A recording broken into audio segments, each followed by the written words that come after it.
Hey everybody, Scotty, your Hustle and Grind Pod. Thanks for stopping by. You will not be disappointed with this week's episode. We've got Natali Pupovac-Peters, London entrepreneur, business owner, franchise broker, Naturals2Go. She brings the heat. You will not want to miss this one. We're going to talk about a little modern day Romeo and Juliet. We're going to learn how trust might be that missing piece in your story. And we're going to learn about how failure might be the way to go and how you kind of get things moving and keep those feet moving. Let's get into it. Natali, good to see you.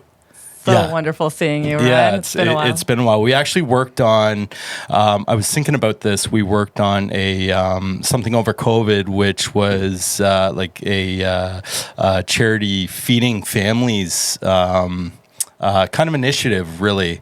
And it was it was my first experience meeting you and getting to work with you. And you were awesome.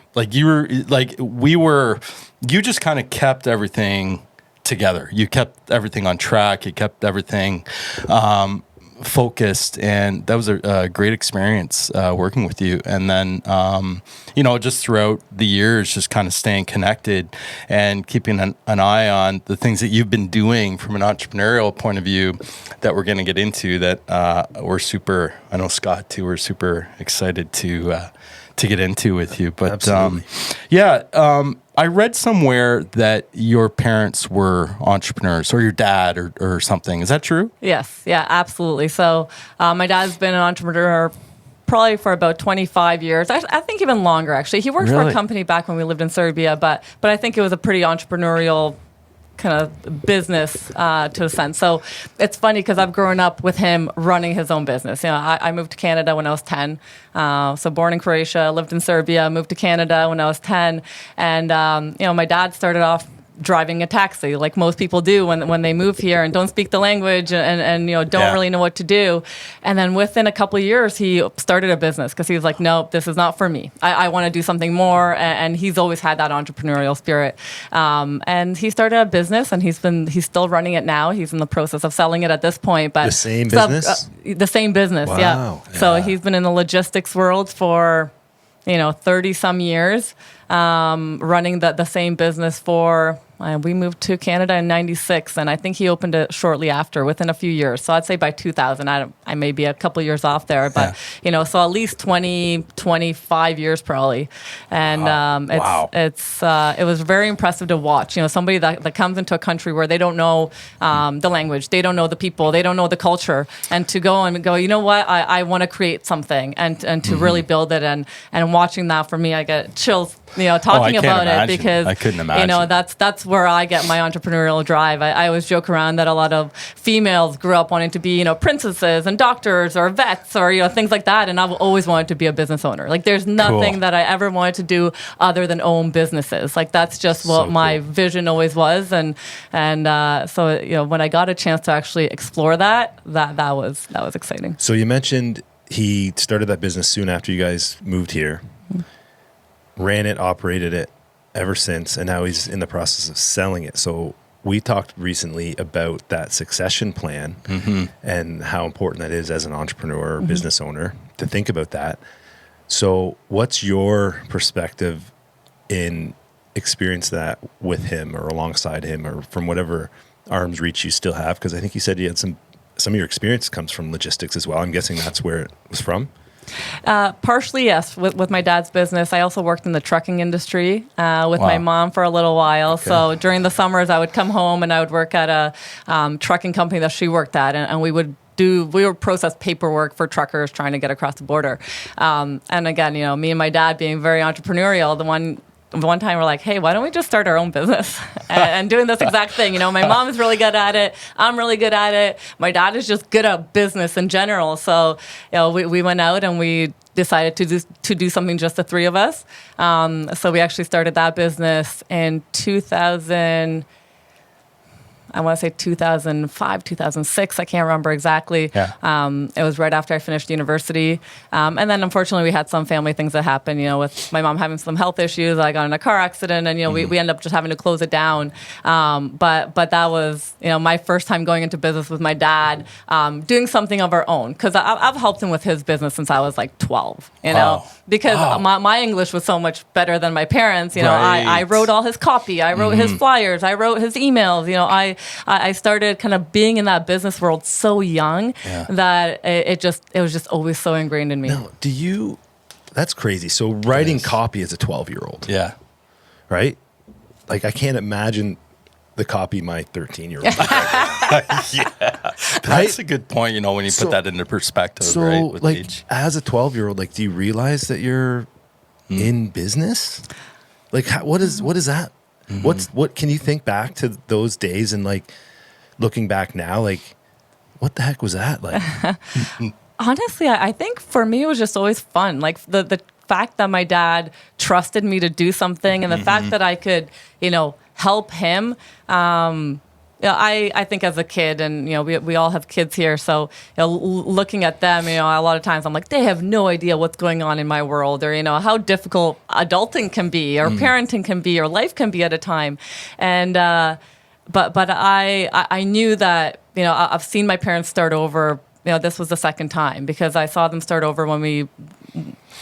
Kind of a long story, but anybody that doesn't know history, there's a big war between Croatia and Serbia. My mom's Croatian, my dad's Serbian. So my parents are like real life Romeo and Juliet. Yeah. We're not meant to be together, and kind of went through every crazy story you can think about to be together. Wow. So we were forced out of Croatia, and we moved to Serbia, and I watched my parents start over. Yeah. And then we had a decent life there, and in my mind, I didn't really see anything wrong with it. But then my parents. They wanted more for my sister and I. So that's when we moved to Canada. And then I saw them start all over again.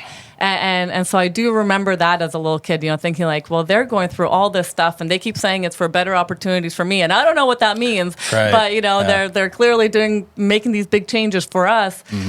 So I think in my mind, one, if I can help my dad, I was happy to do it. And two, I thought it was fun. For me, that's what I wanted to do was business. So it was just fun to be able to do that. Yeah. And like you said, English wasn't his first language. So as far as writing English was even going to be a bigger challenge. So even the copy of a 12-year-old at that point is going to be way better than any copy that he's going to come up with. Yeah, absolutely. Now, I don't think we plan on going down here. And I know Natali, and I didn't know this about you. But you know what? This is great. I can't even imagine. Think of, the sacrifice they made to move here to give you a better life. But if they had stayed, I can't imagine, the constant... here, they were just fine to just be them, right? They probably didn't have the cultural, historical weight of those two countries over however many decades of dispute and battle, so to speak. So just wild. I don't even know where to go with it, because it's the I can't we're so fortunate. Yeah, I know. I've never in my world had to think about making a choice like that. Yeah.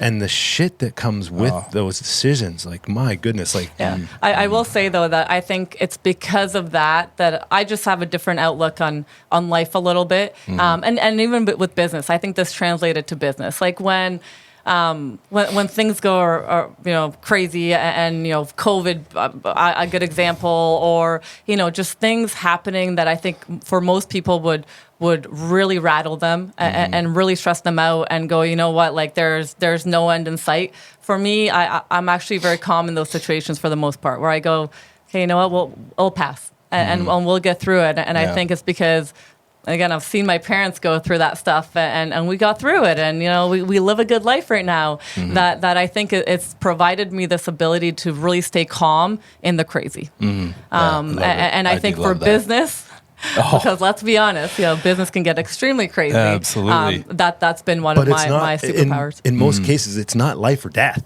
Right. And that's where they come here, not speaking a lick of English, and all of a sudden starting a business is probably easier. Maybe not easy, but it's easier than what their life would have looked like otherwise, and what they've been dealing with up until then. Yeah, the perspective. And that's of it. that. Yeah. Right? Can we use stories like Natalie's? Yeah. Maybe if we're going through some hard times. Yeah. In our life and business to go, shit, like, I think so. First off, life is fatal. We're all going to die at some point, right? We don't know when that is. And it could be worse. Yeah, absolutely. And you know what? I never actually thought of it that way. Is I always just saw my dad as not having any fear when it came to the business. So, like, don't get me wrong. He, didn't become a millionaire or create this giant business and have this great success. We talked about it earlier. Nobody does when they first start, right? You hit the hurdles, you go through the hard times. But for my dad, it didn't rattle him. And for my mom, it did, as the spouse of that and watching that, absolutely, a bit more. But for my dad, it never did. And a friend of mine said to me probably about 4 or 5 years ago when I was going through a really tough time with my business.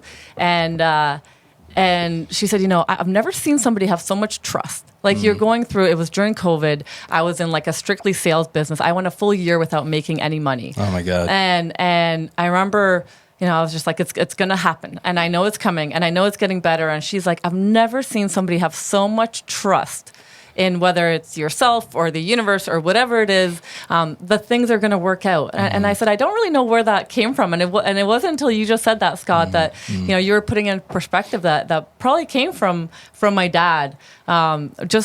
I've always had this internal trust that things will just work out. Subconsciously, you just knew. It was just baked in over the years of experience and exposure. And I think it's different. It sounds like you kept your feet moving, right? Absolutely. This is the thing, because you can sit there, stress yourself out, and not move, and then maybe now that's blind trust. No. Right. But the reason it was authentic and your buddy pointed it out is because you kept your feet moving. Yep, well, it's one thing knowing you, and just kind of following your journey, in, I don't know, the 6 years we've known each other or whatever. You are constantly on the move. Like you're always doing something new and exciting. I'm like, here goes Natalie again. I'm so excited to see what she's going to do. And you nail it, and it's intentional, and there's a lot of thought behind it, I imagine. And it's just, the fact that you say always keep your feet moving is definitely how I know of you. You're just always moving forward, right? I'm always moving. I don't know if I'm always moving forward. Well, okay. I would say. I mean, laterally, been times at least that I have you're moving not. laterally. Hey, sometimes you got to pivot. Yeah, right? Absolutely. Yeah, that's true. Somebody asked me a few months ago. They said, how do you know when it's enough? And I said, to be honest, I don't think that for me it ever is. And they framed it as being a negative thing. They're like, well, that's not good. And I said, well, I don't think that's actually bad. Because for me, just because it's not enough doesn't mean that I don't appreciate what I already have. I can grow my business to a certain extent, or I can make a certain amount of money, or I can do something and it's great and I'm thankful for it and I'm so excited about it. But that doesn't mean that I don't want more. And again, I think that one of the things that I've always talked about is I feel like people settle too soon. People, get to a certain point and they go, okay, that's good. Now I've reached my goal. And then they stop.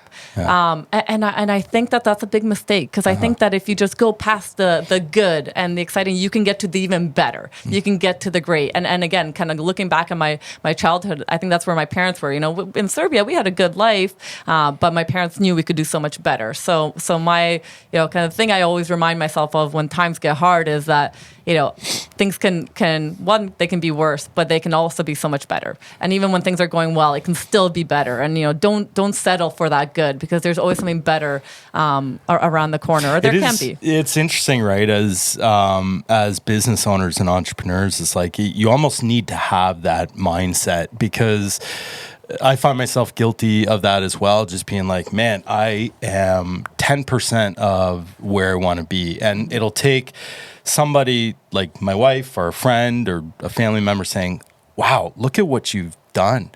And I'm forced to take a step back and be like, yeah, I have done quite a bit, you know, and being grateful and taking a step back. And in a way, it kind of resets my mind. So I'm not caught on this gerbil wheel of like, got to get more done. Take a step back, you know, really appreciate and be grateful for what you've accomplished, and then almost reset and be like, okay, I'm going to get off this hamster wheel and just have a little bit more of a structured path. Again, with that mindset of, you know, not all, obviously always wanting to build more or do more. I think that's just, you just have to have that, right? 100%. And I think what maybe is hidden in the advantages of thinking like that is if you have something, I think, that you're chasing that's maybe out of reach. It's like, shit, like I don't think I'll ever get there. Yeah. But man, if I try, I'm not going to be stuck here. That's right. Yeah. Right? Like, and I think again, it's like, okay, I'm going to, you know, I got to get a good job. Like, you know, conversations that my wife and I had back in the day. It's like, well, we need to have a good job before we can get married. Well, we got to have a house before we can have a kid. You got to check those boxes. Right? You kind of have these arbitrary, you know, things that are listed of like what you got to do before you can do something. And it's like, that's actually bullshit. Right? That's so true. Yeah, sure. Maybe you want to get married before you have kids, and that's fine. I'm okay with that. You know, but there's never like the right time or the best time. There's never the perfect time. Right. There's no such thing as the perfect time. Yeah. And I think sometimes people use it as an excuse. Like the number of times, and I'm sure you've both heard it. 100% agree. You know, you go into business and people go, I wish I could do that. And I go, well, you can. They're like, well, I don't have the money. I don't have the money. You know, like I don't have the time. Well, I don't have the time. But you make the time and you find the money and you figure it out, or you get into a lot of debt, but then you get out. You know, I think there's no such thing as the perfect time. There's no such thing as the perfect circumstances.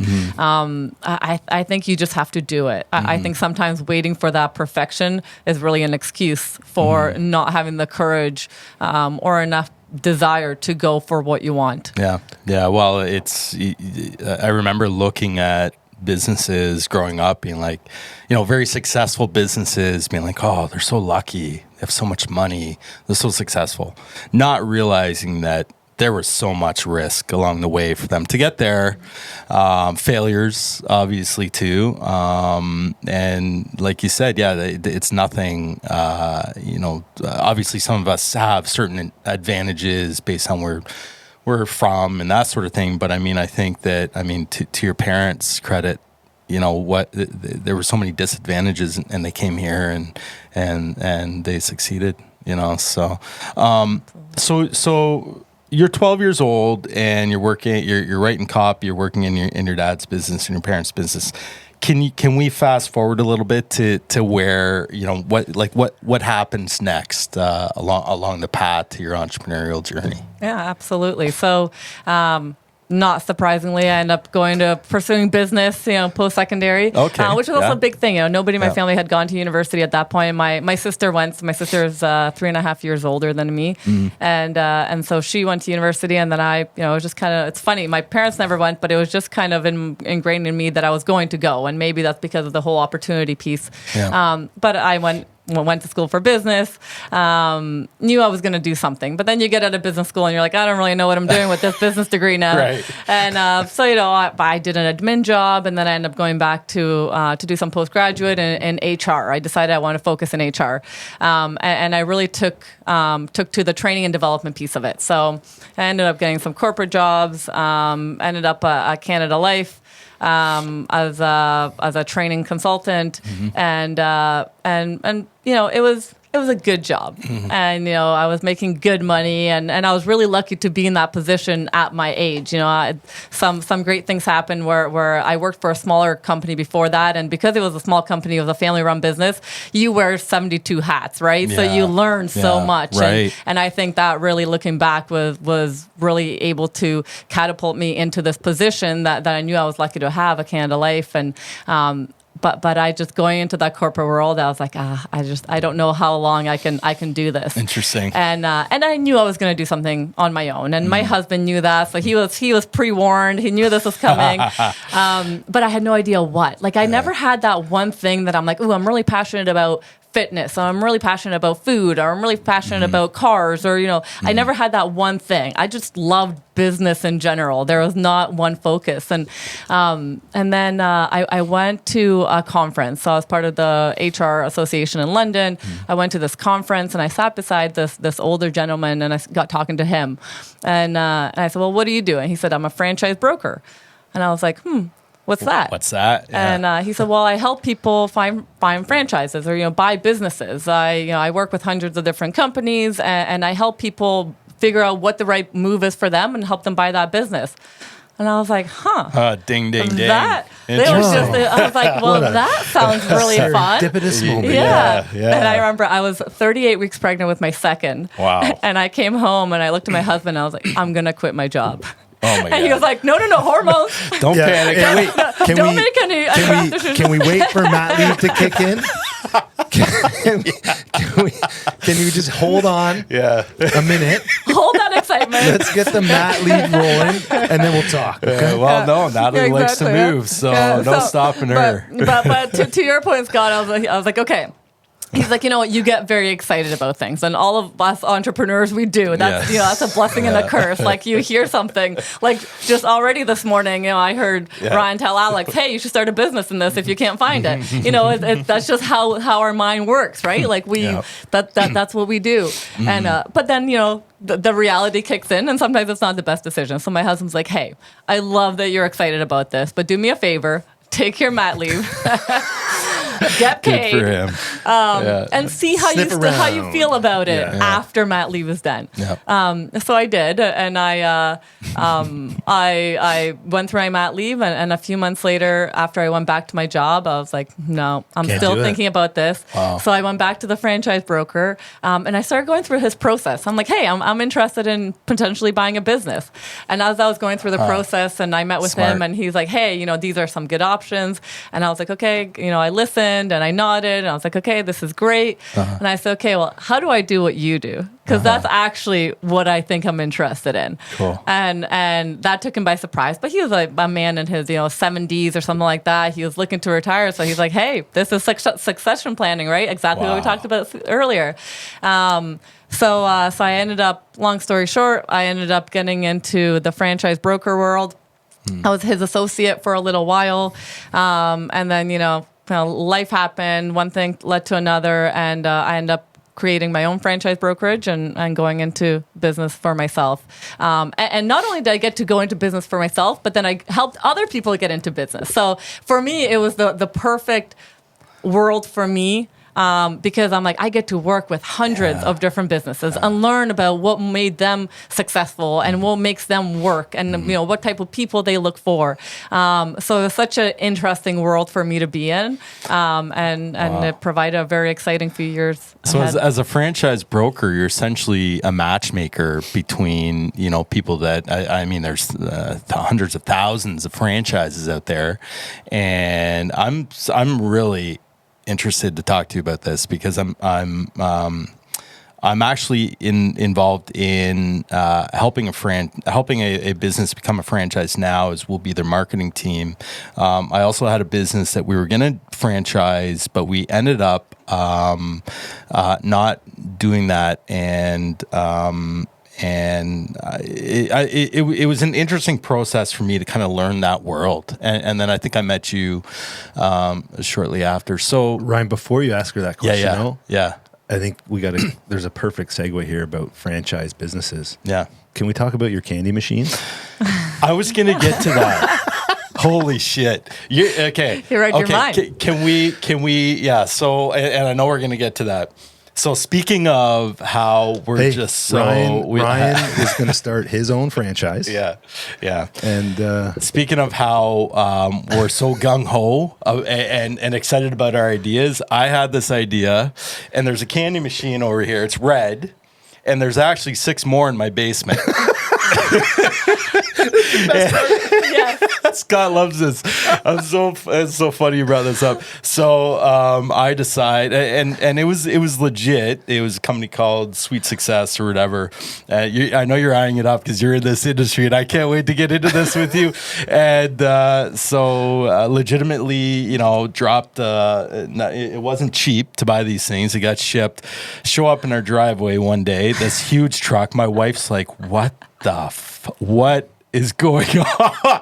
What is happening?" I'm unloading 6-7 vending machines, candy machines. I had hired a guy. I had all my locations. I had it set up. I was ready to go. I had this great idea that I was going to make some residual money, maybe, I don't know, $1,000 a month or whatever, right? And, well, they're still in my fucking basement. So, you know, can you help them out? Well, because I mean, I'm sure you could use $1,000 residual. Yeah. Well, there's one in our office. I gotta say that your kids must be really excited to have 6 candy machines in their basement. That's like every kid's dream. I mean, they barely go down. They're kind of tucked away because they're not filled. I'm definitely not proud of that moment. But it definitely, in all seriousness, in the moment, it was the best idea. I thought, this is amazing. I'm going to have a guy go around, switch the machines. I got my locations. What happened is that the company just kind of folded. They went bankrupt. And I'm left with these candy machines. And I'm like, maybe I could have made it work, but then without the structure, without the process and all that, which you know a lot about, there was no foundation, there's no support for me to do this. So that's why people buy a franchise, right? It's for that system, so you don't have to go through the trial and error. Well, we have a broker here. And we've got some listeners, so if anyone's looking for, can you shut up about the candy machines? Would your wife not be happy if they were out of your basement? Yeah, but they're tucked away, man. We forgot all about it, and I'm just going to put a sheet over them. We can make some room in your basement for other stuff, for other business ideas. Peace.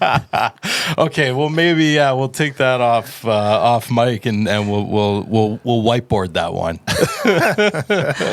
But that's interesting, right? Because that is a benefit of why people buy into franchises, just because there's structures, there's systems set up that are ready to go. The branding, the support. Can you talk about that? Like, why do people look for franchises? Could you have helped, Ryan? Yeah. I could have. I probably would have advised Ryan not to buy those machines because one of the benefits. I'll call you next time. One of the benefits of buying into a franchise, like I said, is not only are you getting the system, but you also have some proof, right? You see their documentation, you see what they're making, financials. You can see their financials, right. You see that proven concept, and you see how it works. Executable plan. Like there's a playbook. Right. And I always tell people, it's not that franchises don't fail. They do fail. And it's definitely possible. However, their rate of failure is a lot lower than a brand new startup, right? Because you have those, 10, 20, 30, 40, 50 years of trial and errors of what works, what doesn't work. And you're not, the big tagline in franchising is you're in business for yourself, but not by yourself, which is huge, right? That really sums up the benefits of buying a franchise. Is that you do get some support. You get to run your own business, but you get to do it with some people in your corner, which is really nice. So if Scott and I are looking to buy a franchise or whatever, would you advise that we look for something that we know of, that we're passionate about, or would there be franchises available that are just very successful, and it could be women's beauty products or something that we don't know about? Do you need to have that understanding of the industry and the business? No. So the one thing that I encounter a lot is people come to me and they go, I want to buy a Tim Hortons or I want to buy a McDonald's. So and does everybody. Right? Yeah. Exactly. Do you have a few $1 million tucked away and all that? Which the reality is that most people don't. But the thing is, people go for what they know, right? And they drive by the Tim Hortons, they drive by the McDonald's, but that's all they know. Yeah. However, the really neat thing about this industry, and for me getting into the industry, is learning learning about all these other successful businesses that you could have that are something that you never even thought of. Right. Niche, little, oddball. Right. And, and these are, multi-million-dollar businesses, and you can grow them into really successful businesses. The first business that I sold in this franchise world was something that I didn't know existed. It's called Dryer Vent Wizard, and they clean your dryer vents because dryer fires are extremely common and something that people don't think about. Yeah. And I'll never forget, we did this whole assessment, and I went to their house. I met with him and his wife, who I actually worked with at Canada Life. That was the connection. And I went there, and I had this whole presentation, and this was one of the businesses I recommended. He was just kind of looking at me, and I'll never forget. He sat back, he kind of dropped this pen that he had in his hand, and was like, "This is what you're showing me?" And I said, well, yes. And I said, why? He goes, I don't want to clean dryer vents. He's like, I can't believe this is what you're showing me after everything we've been through. And I was like, whoa, hang on. Yeah. Let me tell you why I'm showing it to you. I'm showing it to you because you said you wanted the flexibility. With this, you can create your own schedule. You can take every Tuesday afternoon off to go, watch your son play hockey, or you can take every Friday off to go golfing. You can create your own schedule however you want. They have a call center that takes in all your calls, so you don't have to worry about picking up your phone when your baby's crying. There are a lot of benefits to find. I always tell people, find a business that suits your lifestyle. Yeah. Don't try to create a lifestyle around your business. I think that's a really big recipe for failure. I wonder if part of that recipe is, you would know, perhaps two different types of businesses where you're either going to customers or you're having customers come to you. Absolutely, yeah. And that's one of the things that we talk about is, how comfortable are you going out and looking for leads, right? And generating those leads for yourself. Or if you're somebody who doesn't like to do that, then okay, let's find a company that has really strong marketing support and lead generation, and you can just take the calls that come in. Of course, there's you're always going to have to do a little bit of marketing, and you're always going to have to do some lead gen on your own. But let's see how comfortable you are with it, and find a business that's going to suit those skills, right? And going back to the gentleman that I was talking about, it's funny because after we started talking about it and why I thought it was a good fit for him and his skills, his experience, his lifestyle, he ended up buying the business 6 weeks later, and he's still running it to this day. How long ago was that? So that was in 2017. Wow. Okay. Yeah. So he's doing okay. Yeah, And absolutely. He's enjoying you still in touch? Yeah, I am still in touch. Actually, his wife is a good friend of mine now. Okay. And it was actually her and I actually ended up going off and creating our own business down the road as well. So it's a small world, but it's he's doing well. I think he's getting close to retirement, so he's probably looking to get out at some point. So if anybody wants to a business that's very niche, it's.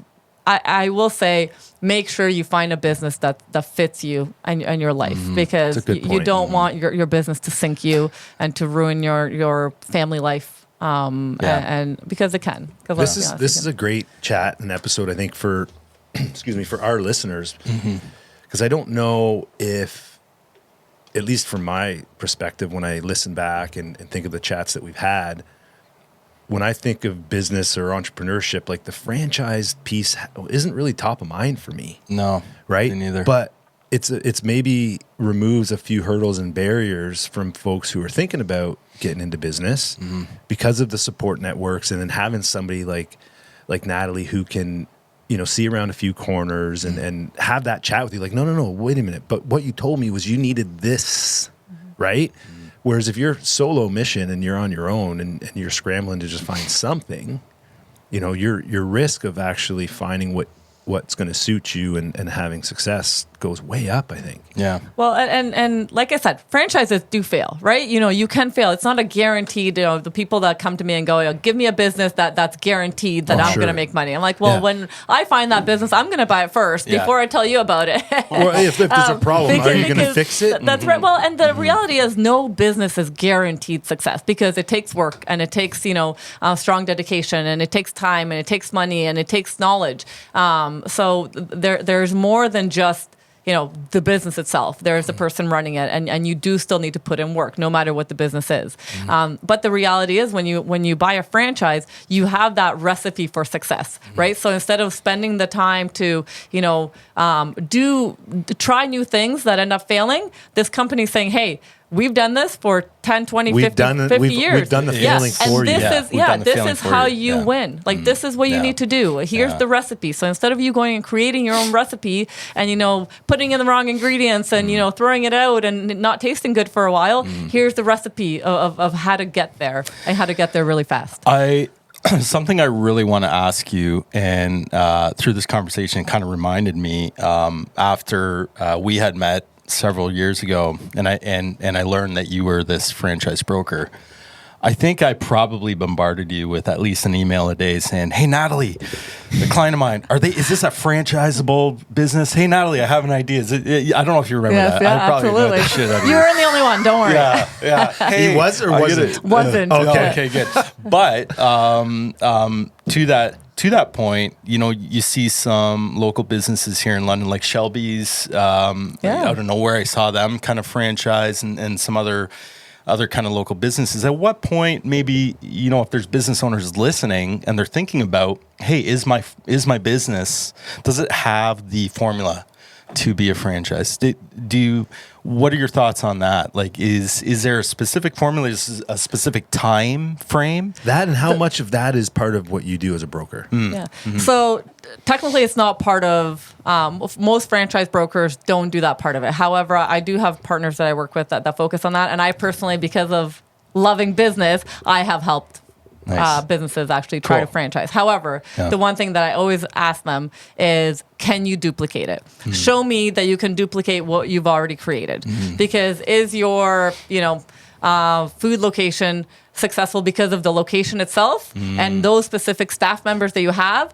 Or do you have a recipe of systems and processes and to-dos and not to-dos to be able to replicate it? So replicate it, ideally replicate it multiple times in different locations with different people, and then you have yourself a franchisable business. But until you have those systems and processes, you can't do it once and say, hey, I'm going to franchise it. Because you need to know that you can duplicate it. That's what people want to buy. And you know what? It's not as if it's not duplicatable, if that's a real word. I think you said that really well. Okay. Yeah, better than I would have. I don't know. So, because it's the institutional knowledge, right? If you're one of those owners or the chef who's running the front of house and at the back of the house and basically the entire restaurant, we talked about, how do you be the least important person in your business?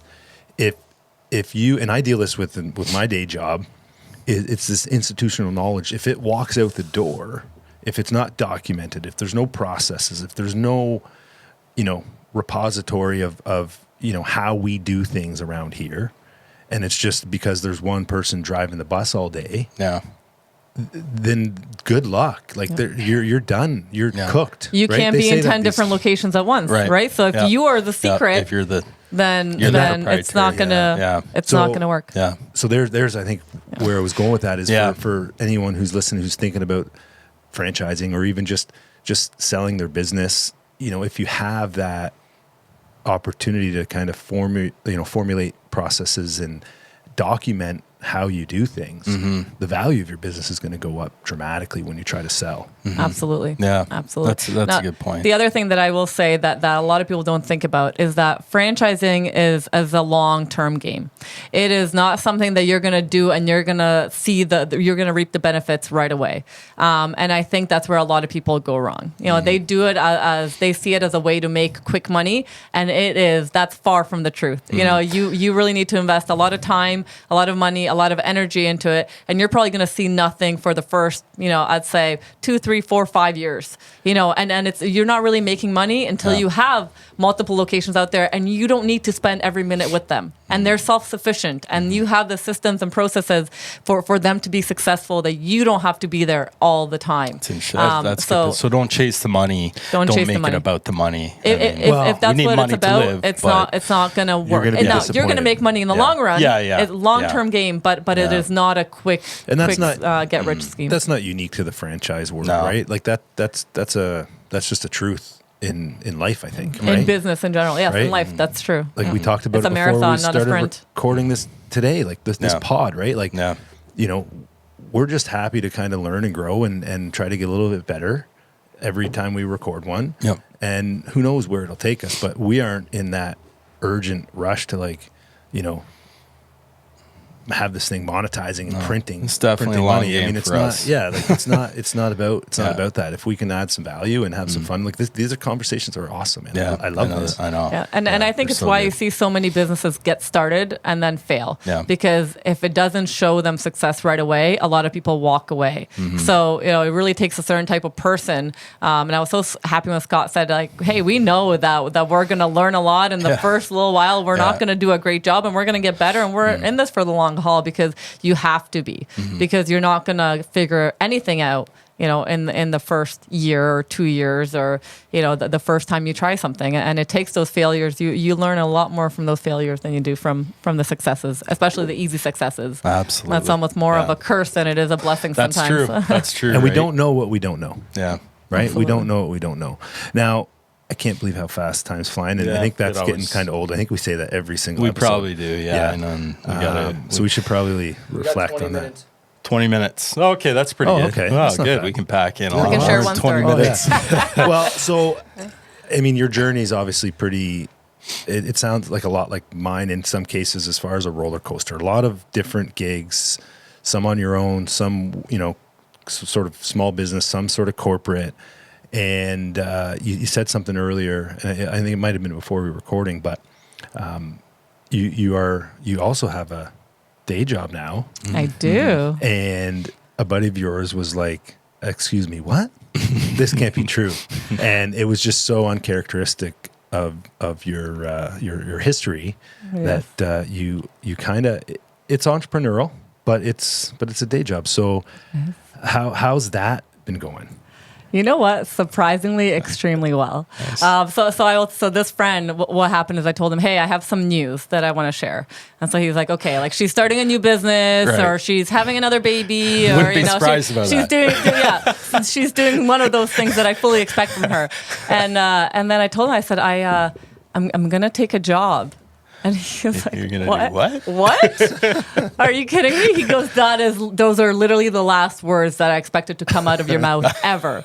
And I said, hey, you and I both, but here we are. But And you were talking about, it is a corporate company, but you were saying that it does have that kind of entrepreneurial, kind of like small business feel. yeah, so I'd say about 75% of the people that work there are entrepreneurs. They Nice. own their own business, or they have owned their own business in the past. So, Can we say what the company is? Yeah. absolutely. So it's Naturals2Go. Yeah, with the two, Naturals number 2 Go. That's nice, right. Good stuff. And can you explain what type of business it is? Yes, yeah. Yeah. So we're in the healthy vending space, technically. So it is a U.S. company.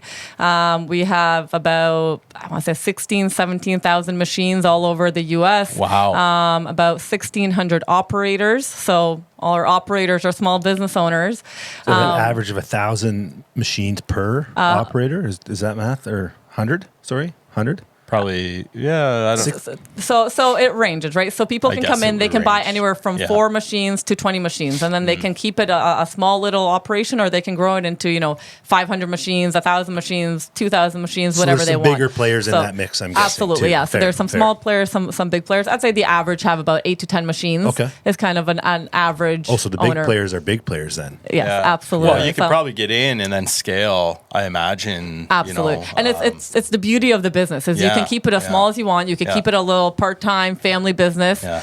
or you can grow it into a huge business where you have a location and you have multiple trucks and multiple routes and all your inventory and so that's the beauty of it. You can kind of keep it a little part-time business, or you can grow it into a big empire. I think that's cool. So it's healthy vending. So that there's healthy, it's not like my little candy machine over here. These are like legit machines. Put some broccoli in there. Yeah, maybe we'll see what comes out. And it is. However, yeah. I will say that, at the end of the day, let's be honest, the majority of the people want the Coke and the Doritos versus, the healthy stuff. So it's a mix. So the majority of our owners do have, healthy options in the machines, but then they also have the typical But I mean, products as even well. in London, I think, well, Scott, you'd know more about this. I think the city took out the candy machines from the arenas, didn't they? A few years ago, maybe they're back in. I mean, you're coaching we more have now some. than I am, and your kids are in hockey too. But I just remember something happening where all the candy machines disappeared. So,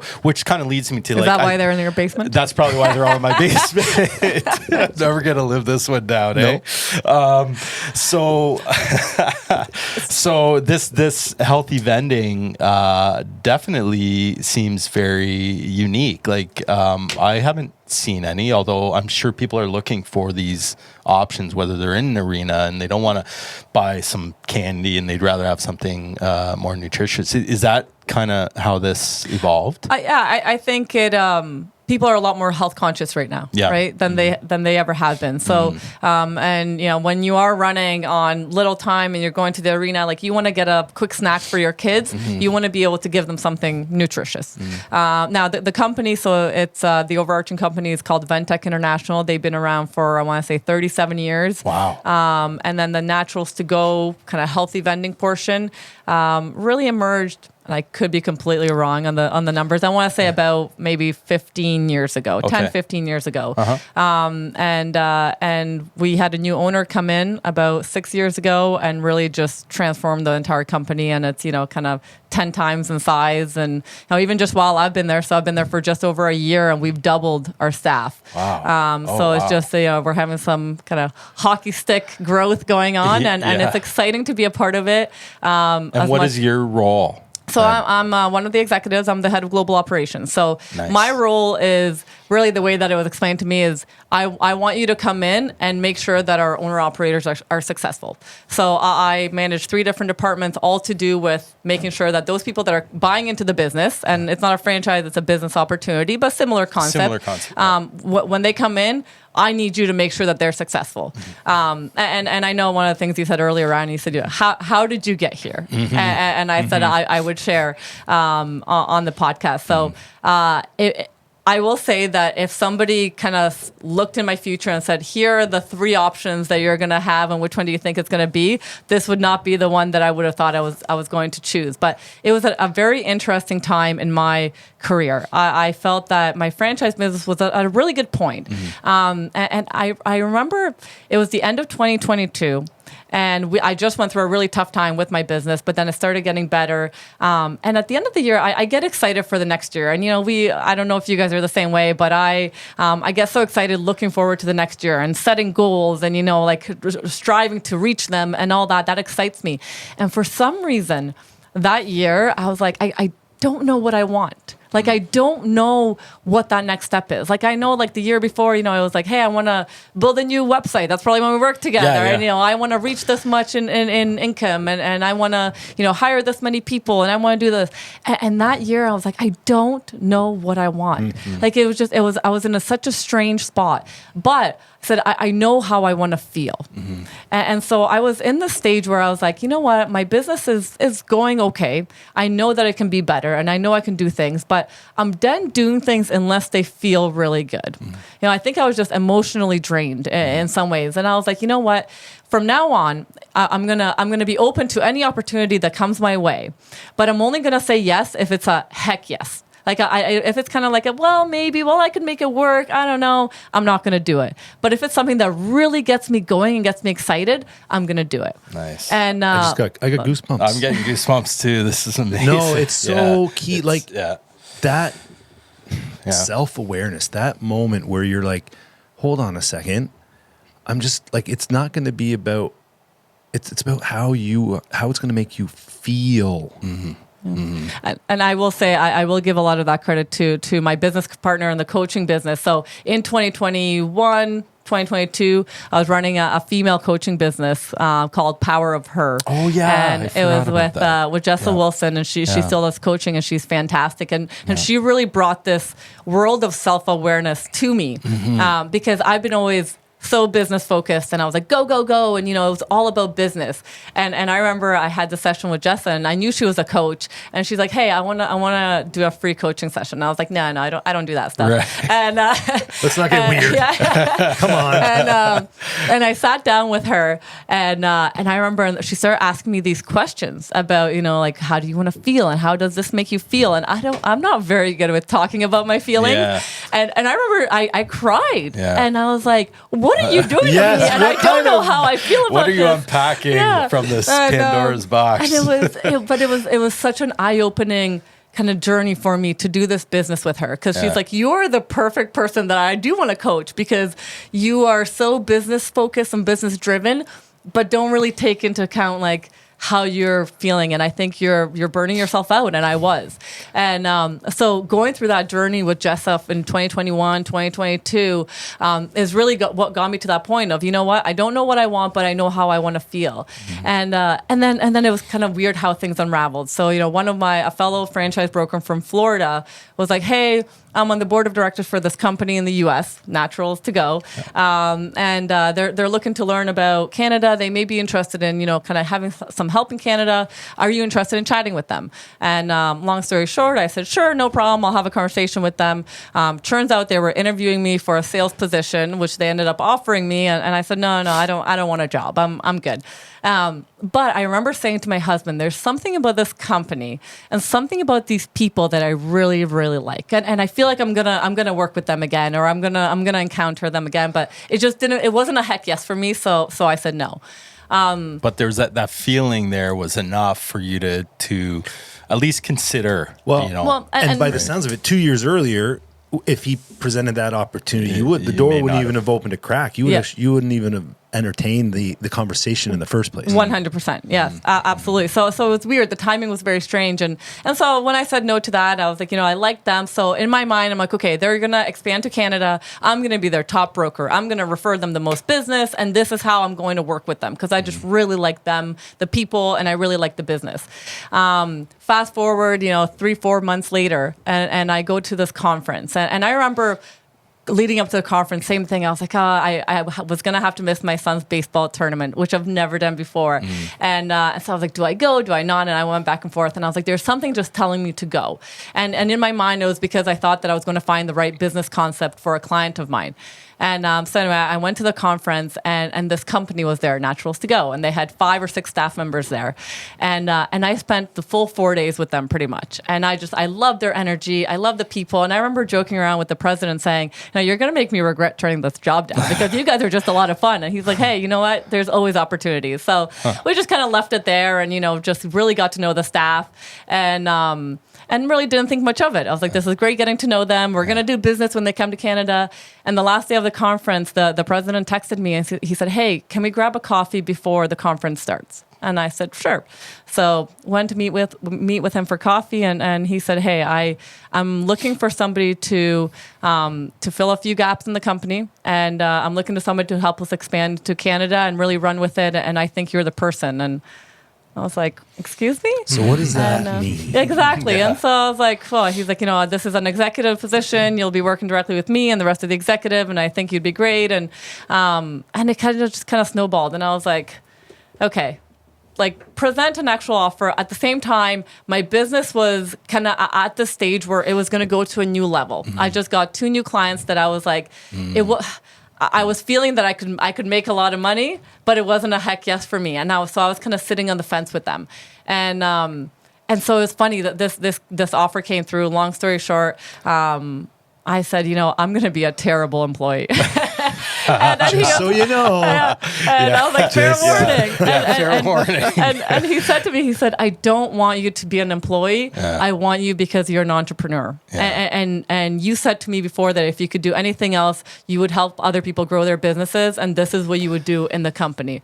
And you can make your own schedule. You can work around your kid's schedule. You know, take whatever vacation time you want. I don't care. Just, you know, I want you there for your knowledge and your energy, and, you know, what I know you can do.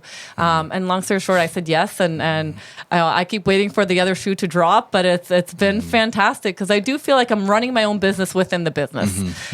So it's been, I still feel like I get to use my entrepreneurial experience, and I really feel for the operators. You know, when there's an issue, like, I put myself in their shoes. That's always my first thought, and that's probably partially why you've been kind successful. of been there too, though, Absolutely. right? Yeah. And that's the thing. You're not like imagining being in their shoes. It's like, I've been there. I've been in that spot. I know how you feel. So the empathy comes easy. Absolutely. And You know, that's so cool. I'm Congrats. not surprised, though. Yeah, huge congrats. I'm not surprised when you talk about this company having good people, because clearly the leadership or the president saw you and he wasn't going to take no for an answer. So good on him for keeping you and finding something for you that was going to, because it's about the people. I mean, I in my own business years ago, one of our kind of rock stars, up and coming guys, left us, and I kick myself every day for not keeping him, or finding something for him. I think I could have, and it's about the people, right? It's always about the and people. I mean, Absolutely. there may not be a cut and dry role or job description, but it sounds like they needed you, and they were just going to find a way to get you in there. So it's no surprise that they've got a great culture, I think is what you're saying. It is the most unique culture I've ever been a part of, and I do think it's because the president or the leadership team in general is really focused on finding the right people rather than finding the right skills. And we actually hired a new CFO recently, and when he was going through the process and he came to kind of meet the team, he said to the president, he said, "You know what?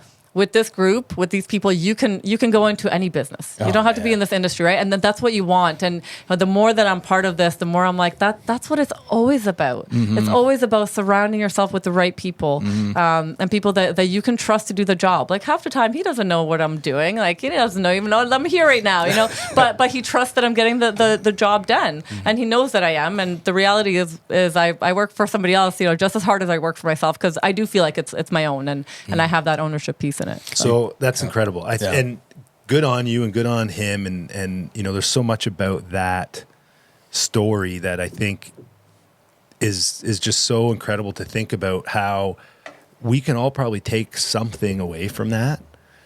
Trust in your people, right? Like it's this, because I've worked for, like I said, I've had a bit of a roller coaster, and you see all sorts of folks who see the world in different ways, and if you give somebody the trust that they're going to get the job done, they in most cases are going to reciprocate that with their efforts to contribute to the organization, right? And that's, I think, in a lot of cases, a tough pill for somebody to swallow.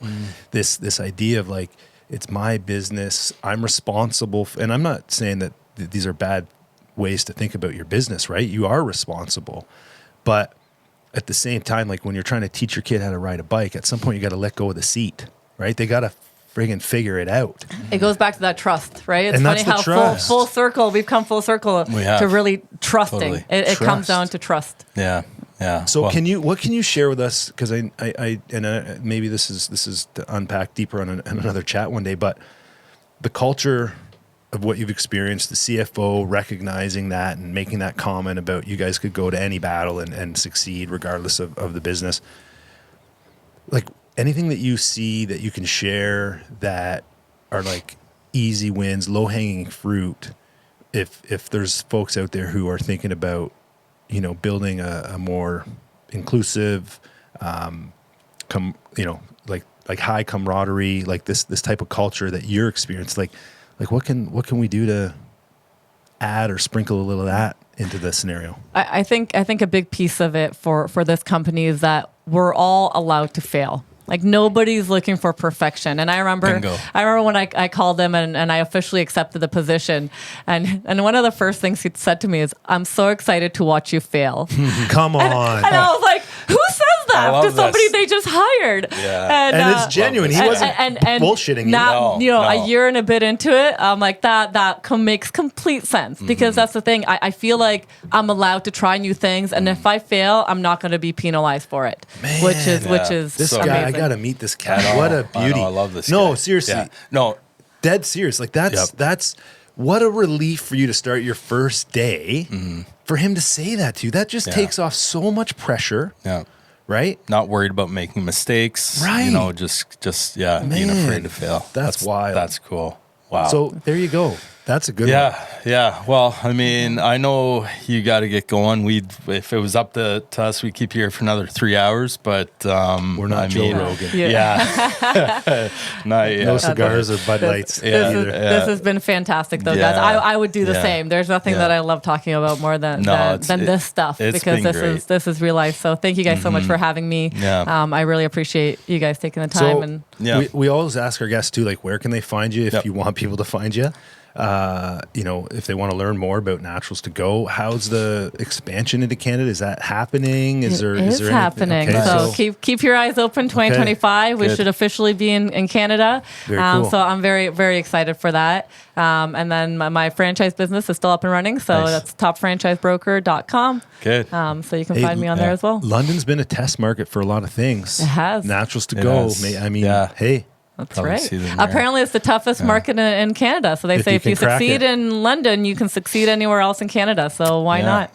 Well, I look forward to emailing you every day asking if these ideas are franchisable for the next week. So just be prepared. Perfect. But no, Natali, honestly, I've known you for a few years. It's great to reconnect and just see all the success you're having and inspiring other, entrepreneurs with your journey. And what a story. Yeah. What a story. That was fun. Man. Yeah. Well, thank you guys so much for having me. Yeah. Thanks. It's our pleasure. All right. Be well. Okay. That's a wrap. That's a wrap. Thanks, Natali. Good job. Awesome. That was wild. That was fun. That went fast. So much fun. Another great episode. Thanks for joining us. Please support our podcast. By supporting us, you can go to YouTube, follow us on Facebook, Instagram, go to our website, hustleandgrindpod.com. That way you can go and you can apply to be a guest. Listen to us anywhere that you listen to your podcast, Spotify, Apple, all the channels. But we really appreciate your support. Keep listening. We have a lot of great episodes and a lot of great guests ready to go. We're going to keep coming hard at you here and digging into the hustle and grind of what it takes to be an entrepreneur and a business owner.